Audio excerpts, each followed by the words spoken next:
The Niagara Falls History Museum invites everyone to come see their first exhibition of 2020. It comes from the Canadian War Museum in Ottawa, and it's called World War Women. Well, this is the first of 3 exhibitions we'll have at the museum this year, and as the title alludes to, it tells the story of the First and the Second World War through women's histories and women's stories. It's broken up into 4 sections: volunteering, military service, working, and worry and loss.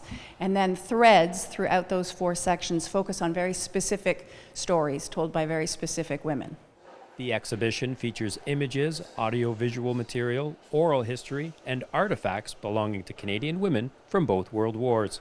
We're really pleased with the artifacts that came with this exhibition. There's well over 25. They're wonderful artifacts. I feel like the artifacts this time are very personal to very personal stories. Yet interestingly enough, like any good story, it's relatable to anyone who might come through the space. Edna Scott's story is a wonderful story. It uses an object, a personal object of hers that was known as sweetheart jewelry. So it tells her specific story of worry and loss through this wonderful piece of jewelry that, again, I think is very relatable to people. More than 50,000 women served with the Canadian Armed Forces during the 2 World Wars, and over 300,000 Canadian women held jobs related to war production during World War II.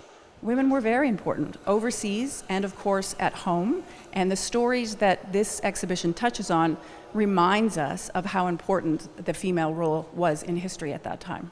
The greater history of war history and the way that Canadians think about that is always an important story for us to tell. And then any opportunity that we can come across to talk about stories that are well known through the eyes of women is always appealing to myself. World War Women is on display in the Ontario Power Generation Gallery until April 19th. The feedback from our visitors has been really great so far. I find that this exhibition allows people to walk down memory lane a little bit. Often our visitors have a connection to the Great War or to World War II. So I'm finding that I'm stopping and talking to our visitors a lot to hear about their stories and their connections. For more information on the exhibition, visit niagarafallsmuseums.ca. In Niagara, you're watching The Source.